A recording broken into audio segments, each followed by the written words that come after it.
Module 6, Part 3.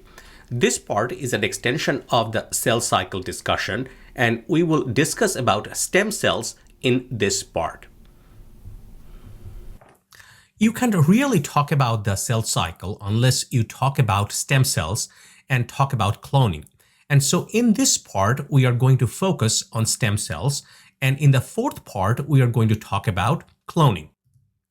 So why is everybody so interested in stem cells? Why are they focus of so much attention in the scientific research community? Why are they often in the news? So in developing countries, in the third world countries, most individuals die of infectious disease or malnutrition.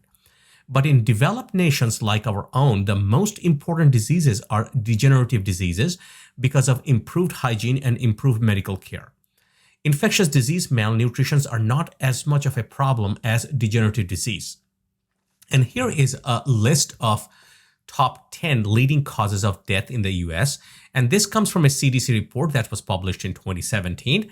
And you can see that I have labeled with asterisks the top 7 of the top 10, which are degenerative diseases. The number 1 killer in the US is still heart disease, but not far behind is cancer. And in fact, it's predicted that within the next few years, the cancer may actually surpass the heart disease and be the number 1 leading cause of death in the US. You have chronic respiratory disease, cerebrovascular disease such as stroke, Alzheimer's, diabetes, and nephritis. So these are all degenerative diseases that are the curse of the developed nations. However, some good scientific data suggests that stem cells may be the answer to some of these degenerative diseases. So in support of how rapidly stem cell research is now, or how important it is now, the Nobel Prize for Physiology or Medicine in 2012 went to 2 individuals who did quite a bit of work to advance the field of the stem cell research and advance our understanding of stem cell biology. The first, and in this shared Nobel Prize, the first one was John Gurdon, who pioneered a technique known as somatic cell nuclear transfer, which we are going to talk about in the fourth part of this subject. But essentially, he cloned frogs using this technique. And this told us a lot about the stem cell biology, which I'm going to elaborate on in a minute. Dr. Yamanaka demonstrated that there were 4 genes whose expression was critical to giving an embryonic cell its phenotype or its embryonic stem cell nature. So he took adult cells from both mouse and human, and he turned on the expression of these 4 genes listed here, which are the OCT3 and 4, SOX2, KLF4, and c-MYC. And he successfully turned adult cells into embryonic stem cells. Today, these cells are produced by this technology are known as induced pluripotent stem cells or iPSCs. Again, this was a very prominent and important finding, and these 2 individuals shared the Nobel Prize.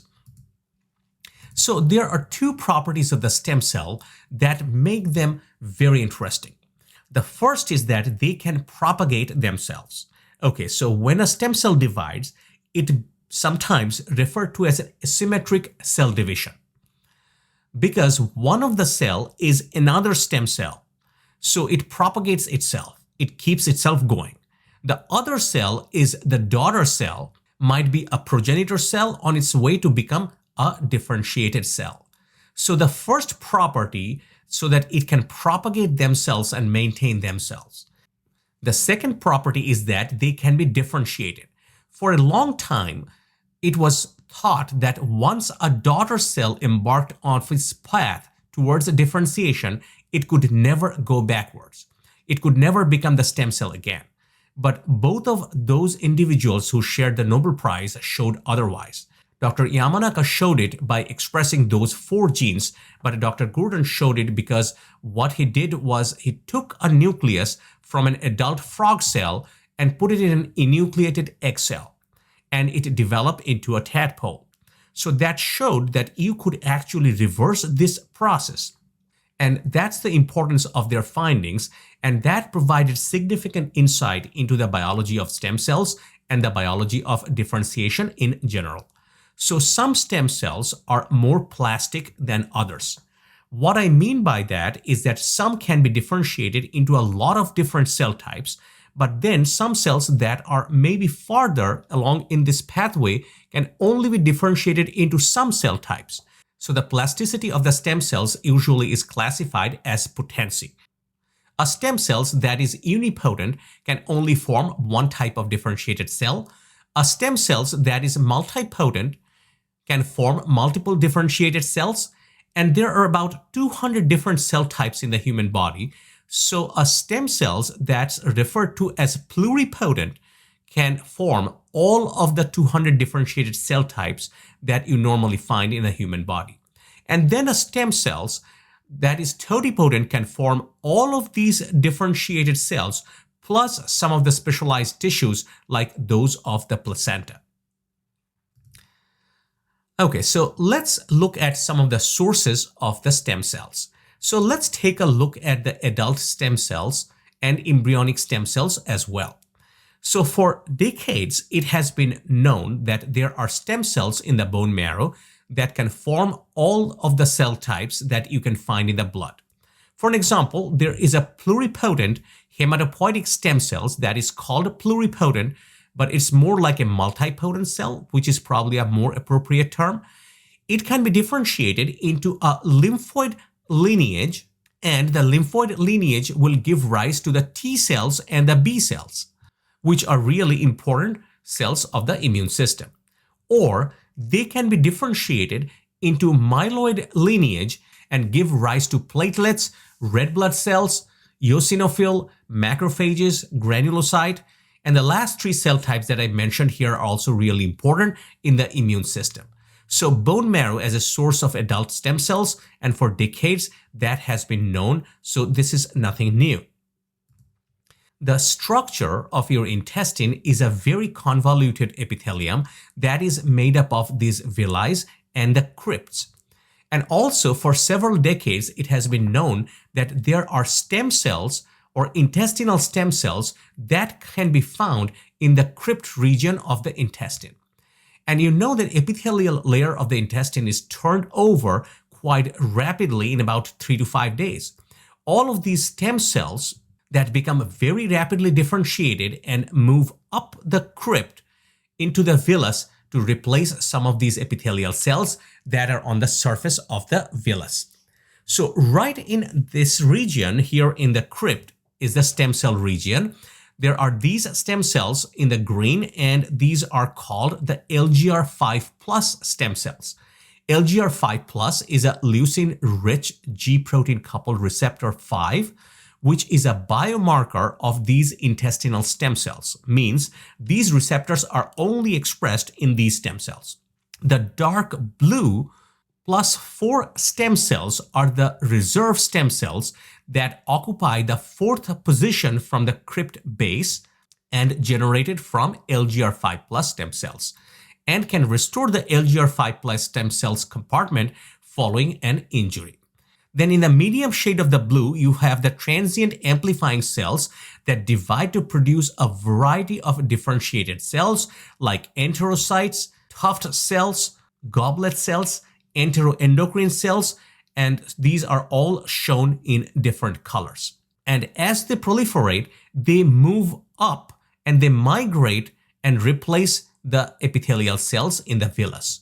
But this yellow pannate cell migrate downward at the base of the crypt and secrete antimicrobial defense proteins. So you can actually track this microscopically. So here are 2 intestinal villi, and this is an intestinal crypt. And here are some of these stem cells that are labeled with this dark black dye. And at 40 minutes, they are starting to move up the region. 2 days after labeling, they are almost at the tip of the villus. And then about 3 days after labeling, they are at the top of the villus. And again, this is nothing new. These stem cells have been known for quite some time. Another source of the adult stem cells, and the nomenclature is a bit confusing, but they are called embryonic carcinoma cells. But embryonic carcinoma cells are not embryos. these cells are derived from tumors that arise in germline cells, so from sperm and egg. So sometimes sperm cells and egg cells can lose their cell cycle control and they form these tumors. And when these tumors arise from these germline cells, the cells in them are called embryonic carcinoma cells. And when one of these tumors is benign, it is known as a teratoma. And when one of these tumors are malignant, they are called teratocarcinomas. So here is a picture of the testicular teratocarcinoma, and it's a malignant tumor that has arisen from a sperm cells. These are very interesting tumors because within the tumor, you get differentiation into different cell types. So you can see that in this testicular carcinoma that you actually have hairs growing. So these are very unusual tumors. And in this X-ray is an individual that has an ovarian teratocarcinoma. So this is a tumor that has arisen from an egg cell in the ovary, and it actually has teeth. So there's a differentiation of teeth, and you probably are familiar with the Lance Armstrong, who was diagnosed with a testicular cancer, a testicular teratocarcinoma. So there's been a lot of work done on these embryonic carcinoma cells. They are very plastic. And here is an example of one of these experiments. The embryonic carcinoma cells, given the right cues, can be differentiated into a lot of different tissues, including neuronal cells. So here's some embryonic carcinoma cells that you treat with them with 10 millimolar of retinoic acid for 28 days, and you get the formation of these neuronal cells. So you can see that they are very plastic and they are very useful model for studying stem cells. So another source of stem cells is the embryos, and these are the embryonic stem cells, and of course they are the ones that are controversial. So when you have a development of the fertilized egg in 2.5 days, you have this 8-cell stage. In about 3 days, you have the 16-cell, and eventually you have the formation of the blastocyst. And inside this blastocyst is a group of cells known as the inner cell mass. And these are the embryonic stem cells. So if you want to grow embryonic stem cells in the lab, you would dissociate the cells of the blastocyst and you would collect these inner cell mass cells, and then you would put them in a culture dish. And embryonic stem cells have very fastidious growth requirements though. You remember that at the beginning of the course, we talked about given appropriate growth requirements that you can grow just about any kind of cells in culture as long as you give them appropriate vitamins and serum. Embryonic stem cells actually have another layer of requirement for growth. They have to be grown in the presence of other cells. And so usually when the scientists are growing embryonic stem cells, they will have another layer of feeder cells. They are usually the fibroblasts, and they are irradiated. And the reason that they are irradiated is because that halts the cell cycle, that damages the DNA. And remember, we talked about the DNA damage checkpoints. So you have a damaged DNA in those fibroblasts so that their cell cycle is halted. They're alive, they're growing, they are secreting the factors that are necessary to grow the embryonic stem cells, but they are not dividing. So they won't take over the culture. So you have these embryonic stem cells that are growing on this layer of irradiated feeder cells. There are two controversies that have been associated with these embryonic stem cells. And the first is that to isolate them from the blastocyst, you necessarily destroy the blastocyst. And this is a huge question in the bioethics, whether this is morally acceptable to destroy blastocyst in order to isolate embryonic stem cells. The other controversy is the growth or the co-growth with these fibroblasts. And some people do a lot of measurements on these embryonic stem cells, and they look at the physiology of them in this condition. And some people question whether you are really looking at the embryonic stem cells or whether you are looking at the fibroblast. And when you passage embryonic stem cells, are you really passaging some fibroblast?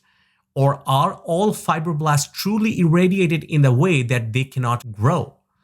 And so there is a contamination of embryonic stem cells. possible contamination with fibroblast, which can confound your interpretation of any kind of data that you get from them. However, the problem of the feeder cells has been solved somewhat with the use of cytokines instead of feeder cells. But again, this has been a problem in the embryonic stem cell research. So two controversies, one of technical or scientific controversy, and the other is bioethical controversy associated with embryonic stem cells. So it has been reported or purported that the embryonic stem cells are pluripotent, which means that they can form 200 cell types that are normally found in the human body.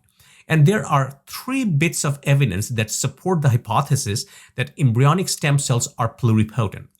The first is that under normal developmental conditions, embryonic stem cells form all of the tissue of your body. Of course, if the blastocysts are allowed to fully develop, you end up with all the tissues of the body. So that's a pretty good evidence that embryonic stem cells are pluripotent. The other evidence is that if you take embryonic stem cells and you inject them into immunodeficient mice, you form teratomas. And if you look very carefully at those teratomas, you will find all kind of differentiated cells from different tissue types, from the ectoderm, from the mesoderm, and from the endoderm. As you can see that the tissues that fall under these categories. And so in those teratomas that are formed by the embryonic stem cells that have been injected into immunodeficient mice, you find all those tissue types which suggest that the embryonic stem cells were originally pluripotent. Then there is another interesting experiment, visually interesting experiment. You can do that to support the hypothesis of the embryonic stem cells that are pluripotent. So here is a mouse blastocyst, and you isolate the embryonic stem cells and you grow them, and then you transfect them in such a way that they now have a GFP tag. So now they're green. When you take those green embryonic stem cells and you inject them into the blastocyst of another mouse, and then you take the blastocyst and you implant them into a surrogate mother, when you will notice that the offspring will show the GFP fluorescence in practically every tissue in the body. So here is the blastocyst. You can see the GFP cells within it. Here is the whole embryo that is green. You can see the green, like I said, in every tissue of the body, and that supports the potential pluripotent nature of the embryonic stem cells. What is the hope for embryonic stem cells?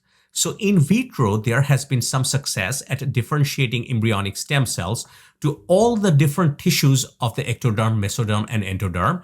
Note in vitro or in cell culture though. So many people are conducting experiments to find the right condition to differentiate an embryonic stem cell into practically all of these tissues in the body. And there has been some success, as I mentioned, getting embryonic stem cells to become these kind of cells in culture. This is shown here on this chart. I want to point out again that in culture or in vitro, there has been some success. But in vivo, there has been very limited success. So if you take the embryonic stem cells and inject them into a mouse, you will probably going to get a teratoma.